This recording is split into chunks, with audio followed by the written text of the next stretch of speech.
Imagine waking up one morning, logging into your favorite crypto exchange, and seeing a message that says, trading suspended indefinitely. No more Bitcoin purchases, no Ethereum, no Solana, no meme coins. Gone. Just like that. Sounds impossible. Well, maybe not for long. Because what's happening behind the scenes right now might make that nightmare a reality sooner than you think.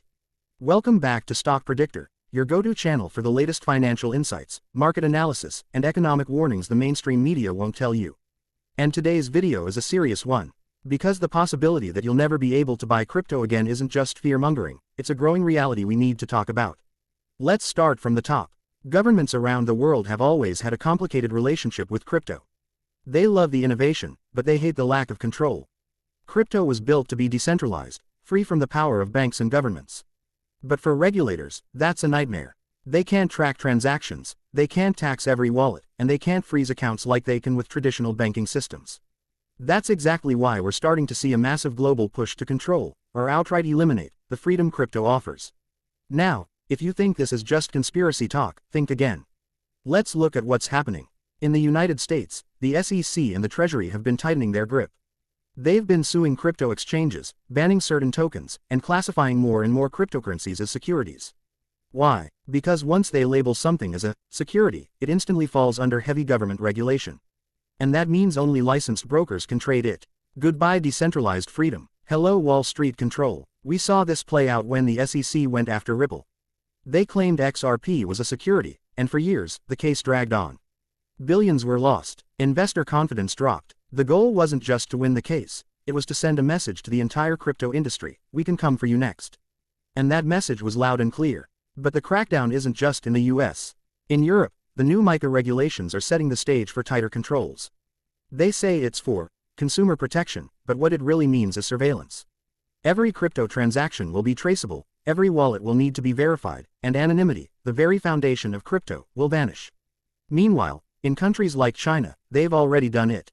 The government completely banned all crypto transactions, calling it a threat to financial stability. Mining operations were shut down overnight. Billions in value evaporated, and the citizens who used to trade Bitcoin freely were forced into the shadows or pushed to black markets. That's the kind of control we're talking about, and it's spreading faster than most people realize.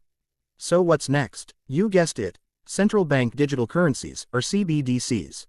These are digital versions of traditional currencies, fully controlled by the government. The US is already testing a digital dollar. Europe is working on the digital euro. China has the digital yuan. Sounds futuristic, right? But here's the catch. These currencies aren't decentralized like crypto. They're programmable. That means the government can track where every dollar goes, who spends it, when, and on what. They can even decide what you're allowed to buy or how long your money is valid. Now imagine a world where physical cash is gone. You can't buy Bitcoin anymore because the government has banned it in the name of national security.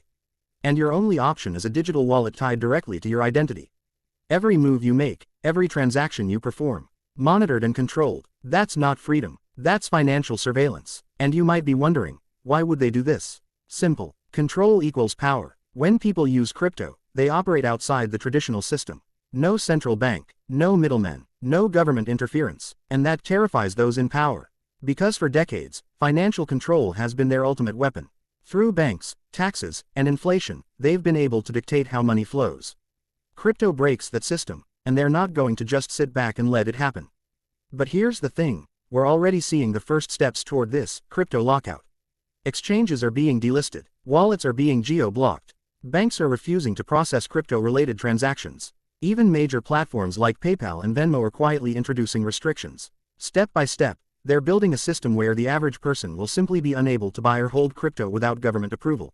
And when the next big financial crisis hits, because it always does, they'll have the perfect excuse.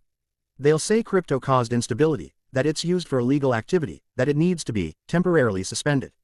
But just like every emergency policy in history, that temporary measure will become permanent. Think back to what happened after 2008. Banks collapsed because of their own greed, yet governments bailed them out with taxpayer money. Then they created more regulations to protect us, the same regulations that concentrated even more power in the hands of a few. Crypto was supposed to be the antidote to that corruption. But now, it's under attack from the very forces it was designed to escape.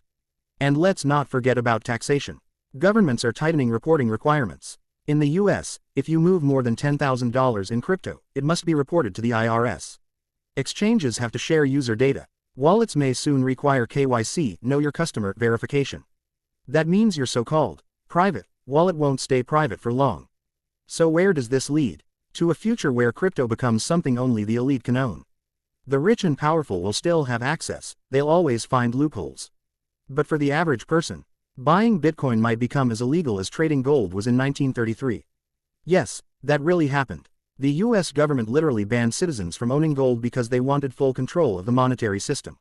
Sound familiar? And that's the scary part. History is repeating itself, just with digital money this time. The government doesn't need to break into your safe anymore. They can simply freeze your digital wallet with a click. But here's where things get interesting. While governments are clamping down, adoption isn't stopping. In fact, it's accelerating. More countries are using Bitcoin as legal tender. More companies are accepting crypto payments. And more people are learning how to move their wealth into decentralized systems. The harder they try to stop it, the more powerful the movement becomes. You can't kill an idea. And that's exactly what crypto is, a revolution in how we think about money, trust, and freedom. Even if governments ban trading, there will always be peer-to-peer systems, decentralized exchanges, and privacy coins that operate outside their reach.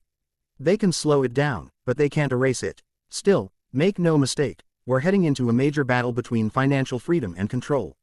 And most people won't even see it coming. They'll cheer when governments promise safe digital money. They'll accept convenience over privacy. They'll hand over their freedom one click at a time. And by the time they realize what they've lost, it'll be too late. So what can you do? First, stay informed. Don't fall for the headlines that say crypto is too risky or only for criminals. That's the narrative they want you to believe. Understand what decentralization truly means. Educate yourself on cold storage, private wallets, and peer-to-peer networks. The more you know, the harder it becomes for them to control you. Second, diversify. Don't keep all your assets in one place, especially not in systems that can be frozen or manipulated. Crypto isn't just an investment, it's insurance against financial tyranny. Third, speak up. When new regulations are proposed, voice your opinion. Support crypto-friendly initiatives, because the future of money is being decided right now, and if we stay silent, we'll lose by default. And finally, remember, every great shift in history started with people who refused to comply. Bitcoin was born out of rebellion against corrupt banking systems. It wasn't created for speculation or hype, it was created for independence. Don't forget that, so the next time someone says, "You'll never be able to buy crypto again," think carefully. Because that phrase could become reality, unless we fight to keep crypto alive. Governments will tell you it's about safety. Banks will say it's about stability. But the truth, it's about control. And control is the opposite of freedom. This is Stock Predictor, and I'll keep telling you what they don't want you to know. Because the more aware you are, the more power you have to protect your financial future. If you found this video eye-opening, hit that like button, share it with someone who needs to hear this, and don't forget to subscribe for more content that keeps you ahead of the curve. Stay sharp, stay informed, and most importantly, stay free. Because the world of crypto isn't dying, it's evolving. The question is, will you evolve with it, or will you let them decide your financial future for you? Thanks for watching, and I'll see you in the next video, only on Stock Predictor.